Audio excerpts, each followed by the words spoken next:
Hi everyone. First of all, thanks for inviting us, Hirschemann, to be here. We're very happy to be part of this.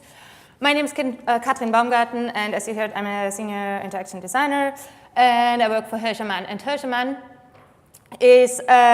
builds interactive objects and environments. And as you can see, we love stuff which has to do with lights or electromechanical objects. But I'm here actually to talk to you about our project, the Red Stripe project. And I'm gonna show you the final product first. Neyin önüne? Neymiş?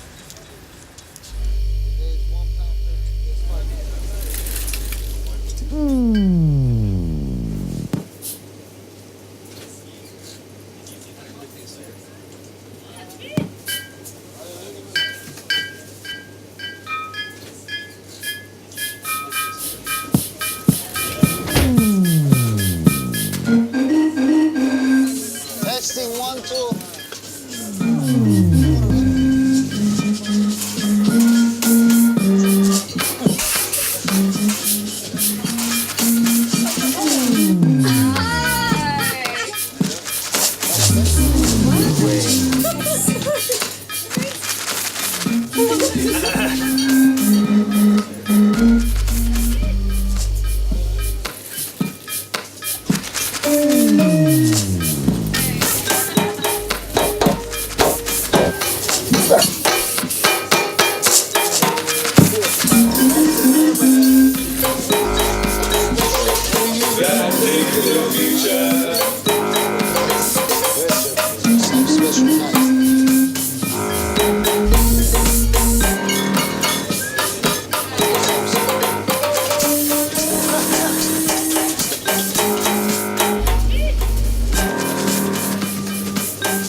How did we get here? We basically were approached by KK Outlet, who is a communications agency, and it was a truly collaborative project between them and Sting Digital and their very talented director, Greg Brunkeller, and so Sting Digital was doing the production.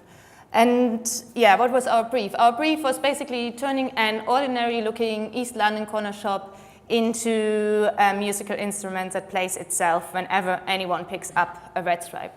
So, when this brief came into the studio, we got super excited. Like, this is a project which you think you're kind of gonna do all your life when you're at uni, but actually in professional life, that's not so often the case. So, but what the brief actually doesn't say, it's really quite ambitious. There was a limited budget and a super short time frame of only 6 weeks. But how did we start? We basically tried to find the best supermarket, which we found. It's up in Dalston, opposite to the Rio cinema. And the next thing we did was basically thought about loads of different crazy contraptions and made drawings which would fit in the shop and started a discussion with the director, and it kind of developed into prototypes. So it actually pushed our boundaries in terms of hacking everyday things, so making them into musical instruments which also had to sound good. And I'm citing here a line of the brief: cans will seem to hop in their red grate, and bottles will cling together magically. So we plus the short time frame, we also had to do some magic, which is not necessarily very easy. But magic in this time basically just means try to hide as much of the technology as possible. In the end, we kind of tried to stay true to the ingredients of the corner store and try to make them come to life most naturally, so like clinking bottles or rolling noodle pots. Throughout the stages of refining and like kind of trying to focus down the brief and getting sign-offs from all the different parties, we were in the end only left with 1 week of actual building of the instruments for the final installation. So, and all this like kind of 6 weeks of like idea development, and then the final week of building boiled down to the night before the install. So this is, we rented a little space to work in. And as the time frame was so short, there was no chance to actually have a run through before with all the instruments. And we already, like, this is the second night we worked through, everyone was super tired, and a hiccup appeared. So suddenly, like, the software to control everything was choking. So we, like a little bit of a panic, but luckily we have experience with these situations, obviously, but also we have quite a good network of people who we can call at, 11 o'clock at night and ask, like, so, well, if I have a little software problem, what do I do? And we solved the problem. It was actually quite quite a small mistake in the end. And 1 hour before we had to go, we solved it, and then we finally settled up and headed down to Dalston. This is actually my colleague and the cousin of the owner. The setup itself was quite tricky as well. So actually, because we had a very short time. So the shop closes at 1 a.m. That's when we were allowed to go in, and the shop opens at 8 a.m. in the morning.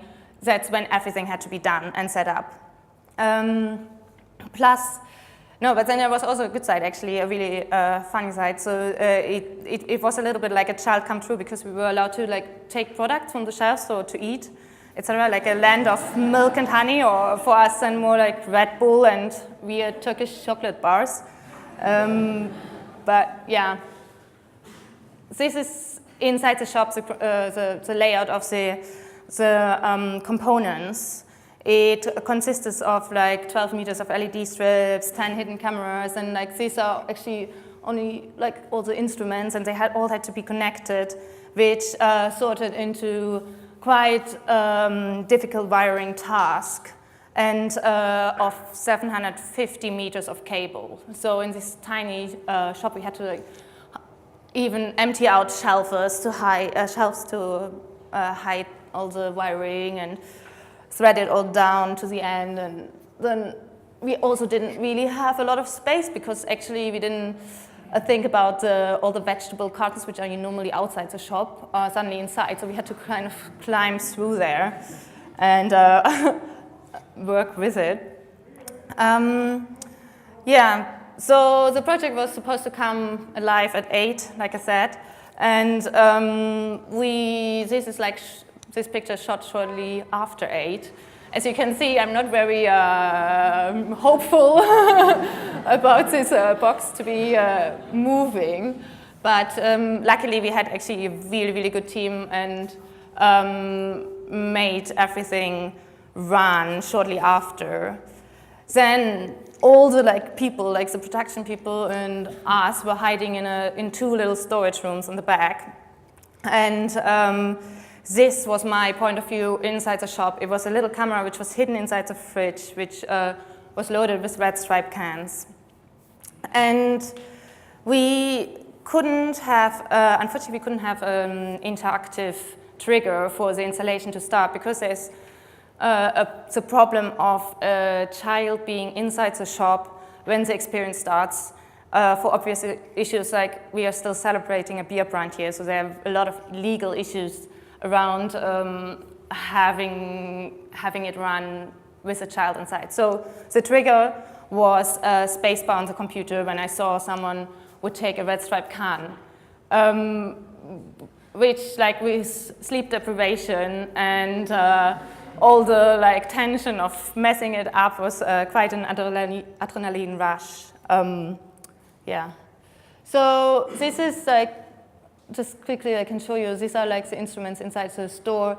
And as you can see, it's quite a ready-made mechanics we have here, which is normally you can't really do for project, but for this one it was actually quite nice, and it fits actually quite well to the DIY red stripe DIY aesthetic.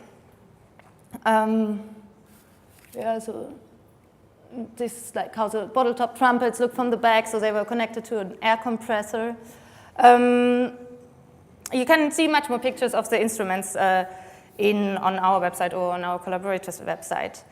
But to say, like, this project was really, really fun, and especially actually only possible with an amazing team we had, which were all people pulled together in the last sprint to the installation.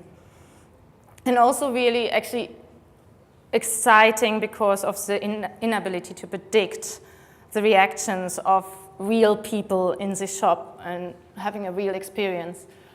And so I'm just going to finish with letting them talk. It's pretty cool, yeah. Quite enjoyable.